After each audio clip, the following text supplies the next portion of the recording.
topic today is about coaching people who don't want coaching. So I get this question often. How do I coach people who don't want to be coached? Well, the truth is you can't. There is no way to work with someone as a coach who does not want coaching or who does not want coaching from you. So it's helpful to establish that to begin with, because the real question isn't how do you coach someone who doesn't want to be coached? Coaching is not something you do to people. Coaching is something that you partner with people to do. And if they don't want a partnership, then there is no partnership. So the real question is, how do you work with people who you would like to work with as a coach and create an environment and a relationship that opens the door for coaching? And these questions come mostly from agile coaches, internal coaches, people who are doing organizational change work, not necessarily just like professional coaches who are looking, they want to coach the neighbor. If that's the issue, then you're probably seeing the person as broken and you want to coach them because you think you can fix them. And that actually doesn't work. My suggestion for you is to look at the person as whole and competent and complete and not broken, and just have a relationship with them and don't try to fix them through coaching. But let's go back to the organizational stuff. So you're working in an organization, let's say as an agile coach, and you're trying to help with this change process, adopting new methods, adopting new ways of working so that the company can be more successful. And you're seeing things happen and you know that there's some changes that need to be made. As an agile coach, you're like, yes, I want to bring my agile in and tell you how to do agile correctly so that you can be better off. My first suggestion is forget about agile. Agile is a solution. Agile is not a goal. So if you forget about agile and you create a relationship with the person based on trust and on you wanting to partner with them in order to help them achieve their goals and to remove things that are frustrating from their daily life at work.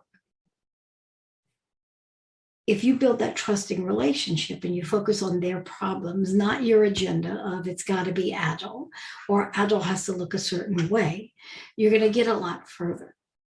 Because as long as it's about agile, it's your agenda and it's for your success, not for their success.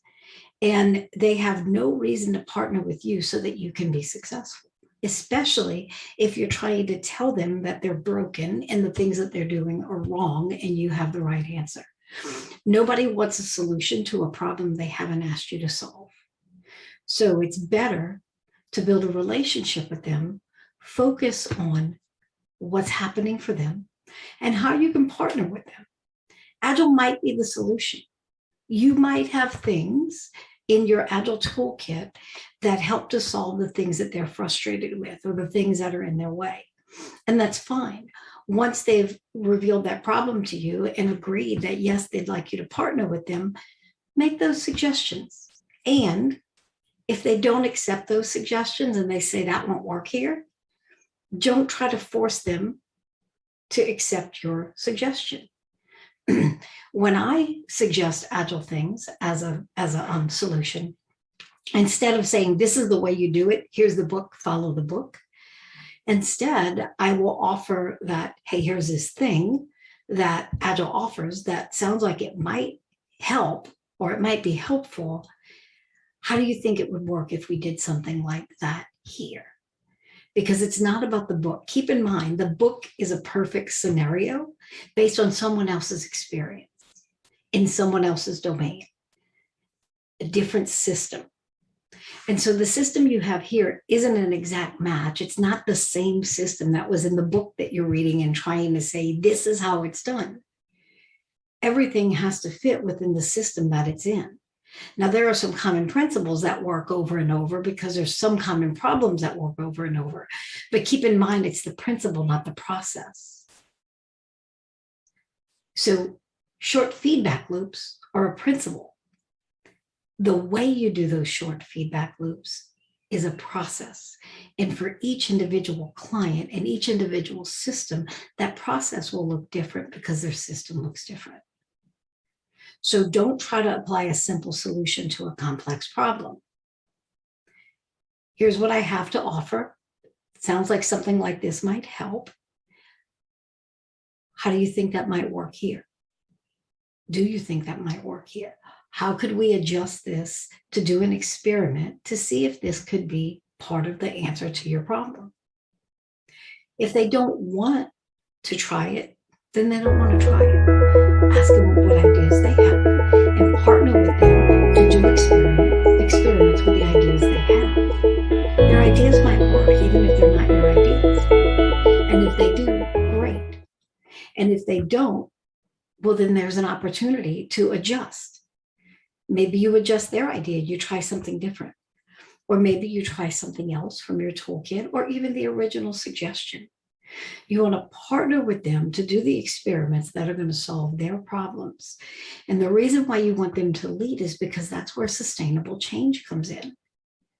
You can get compliance if you force people to change because you went to their boss or whatever, but that's not really change.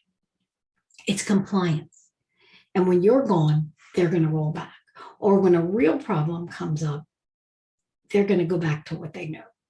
So you do better to be their partner instead of trying to pull them over into your way.